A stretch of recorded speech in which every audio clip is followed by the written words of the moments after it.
மகாபாரத குருட்சேத்திர போரில் குலகுருவான துரோணாச்சாரியாரை கொல்வதற்காக அவரிடமே போர்க்கலையை கற்றுக்கொண்ட ஒரு மாணவனை பற்றி நாம் இன்னைக்கு பார்க்கலாம். நடந்து கொண்டிருக்கும் இந்த குருட்சேத்திர போரில் 2ஆம் நாள் முதல் 15ஆம் நாள் வரை பாண்டவர்களின் படைத்தளபதியாக விளங்கியவன் இந்த திருஷ்டத்யும்னன் திரௌபதியின் உடன்பிறந்த அண்ணனாவான்.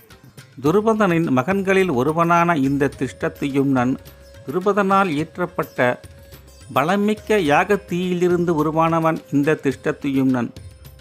இவ்வளவு பல அற்புத சக்திகளை ஒருங்கே அமையப்பெற்று மிகச் சிறந்த வீரனாக யாகத்தீயிலிருந்து பிறப்படுத்த இந்த திருஷ்டத்யும்னன் துரோணாச்சாரியாரை கொல்வதற்காகவே துருபதனால் உருவாக்கப்பட்டவன் இந்த திருஷ்டத்யும்னன். இதற்கு காரணம் மன்னனின் மகனான துருபதனும் அந்தணரின் மகனான துரோணாச்சாரியாரும் பால்ய காலத்தில் தங்களுடைய குருகுலத்தில் ஒன்றாக வித்தை பயின்று கொண்டிருந்தாங்க.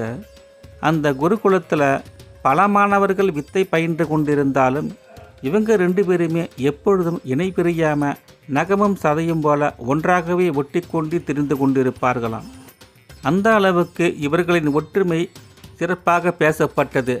இது எந்த அளவுக்கு இருந்ததுன்னா, தான் ஒரு மன்னனின் மகன் என்ற மமதை இல்லாமல் துரோணாச்சாரியாரிடம் மிகவும் அன்பு பாராட்டி பழகி வந்து கொண்டிருக்கும் அந்த பால்ய காலத்தில் தான் வளர்ந்து மிகப்பெரிய மன்னனாக பொறுப்பெடுக்கும் பொழுது என்னுடைய தேசத்தில் பாதியை உனக்கு எழுதி தந்து உன்னையும் மன்னனாக்கி அழகு பார்ப்பேன் அப்படின்னு துரோணாச்சாரியாருக்கு வாக்கு கொடுக்கிறார் துருபதன்.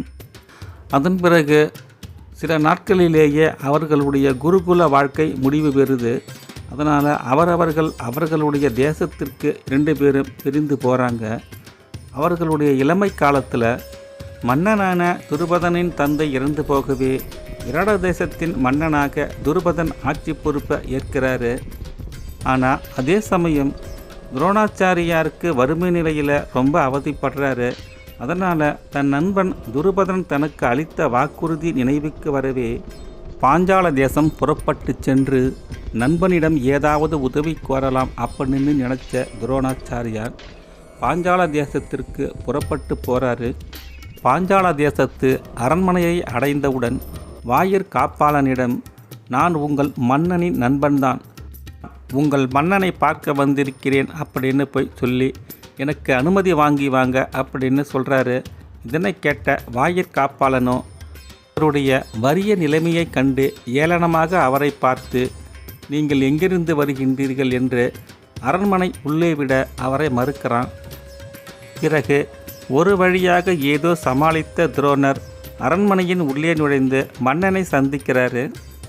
துரோணரை கண்ட துருபதனோ, நீங்கள் யார், எங்கிருந்து வருகின்றீர்கள் என்று அவரை கண்டும் காணாதது போல பேசுகிறான்.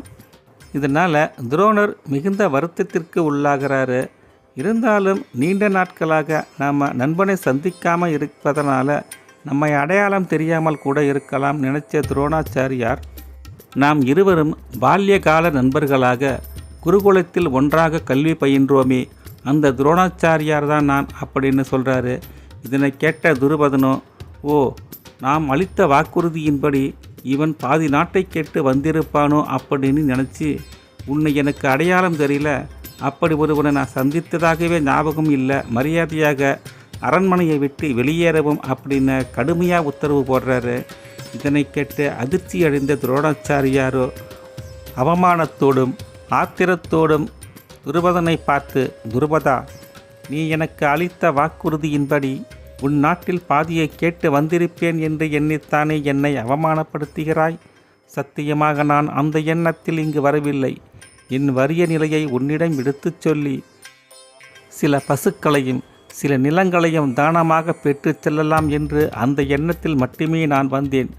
ஆனால் நீ என்னை அவமானப்படுத்திய பிறகு எப்படியாவது உன்னை வென்று உன் நாட்டில் பாதையை அடைந்தே தீருவேன் என்று துருபதன் முன்னால் தன் தொடையை தட்டி சபதம் மேற்கொண்டு அந்த அரண்மனையை விட்டு விரைவாக வெளியேறி சென்றார் துரோணர்.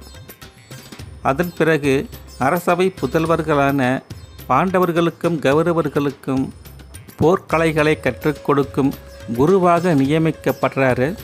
தான் கற்றுக் கொடுக்கும் கலைகளை உற்று கவனித்து அபாரமாக தன் திறமையை வெளிப்படுத்திய அர்ஜுனனின் திறமையை உற்று கவனிக்கிறாரு.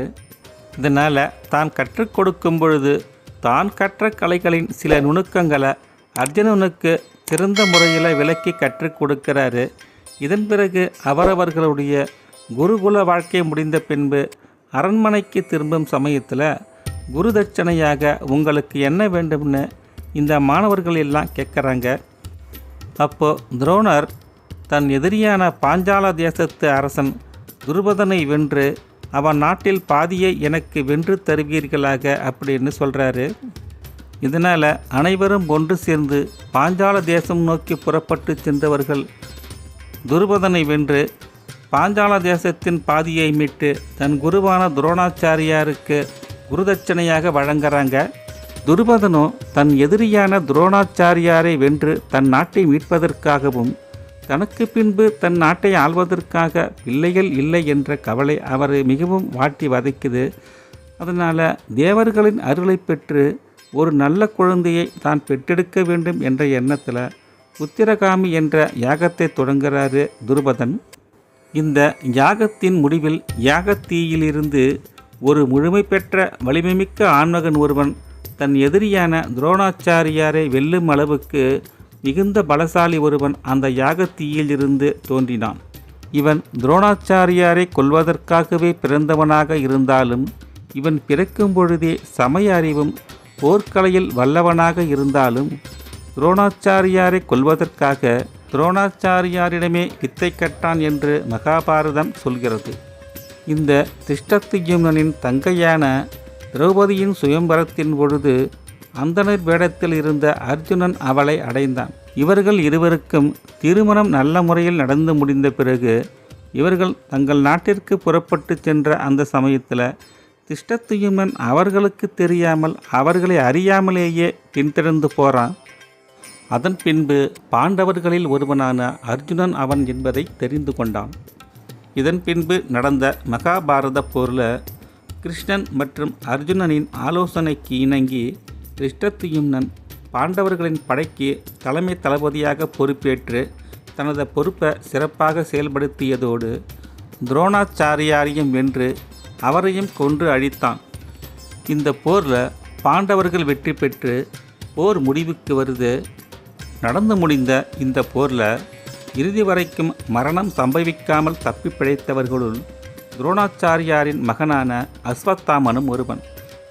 தன் தந்தையின் மரணத்திற்கு பழிவாங்குவதற்காக விதிமுறைகளுக்கு மீறி, அதாவது போர் விதிமுறைகளுக்கு மீறி போர் முடிவுற்ற பின்பு பாண்டவர்களின் பாசறைக்குள் நுழைந்து பாண்டவர்களின் உப பாண்டவர்களான பாண்டவர்களின் புதல்வர்கள் 5 பேரையும் கொன்றடித்ததோடு மட்டும் இல்லாமல் நிராயுத பாணியாக இருந்த திருஷ்டத்யும்னனையும் கொன்றடித்து பொக்களமிட்டு தன்னுடைய பழியை தீர்த்து கொள்கிறான் அஸ்வத்தாமன்.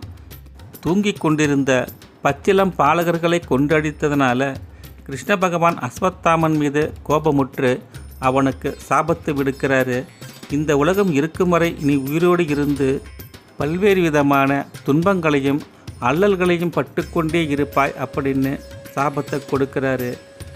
நம்ம பதிவை உங்களுக்கு பிடித்திருந்ததுன்னா ஒரு லைக் பண்ணிவிடுங்க, உங்கள் நண்பர்களுக்கும் ஷேர் பண்ணிவிடுங்க. மீண்டும் அடுத்த பதிவில் நாம் சந்திக்கலாம்.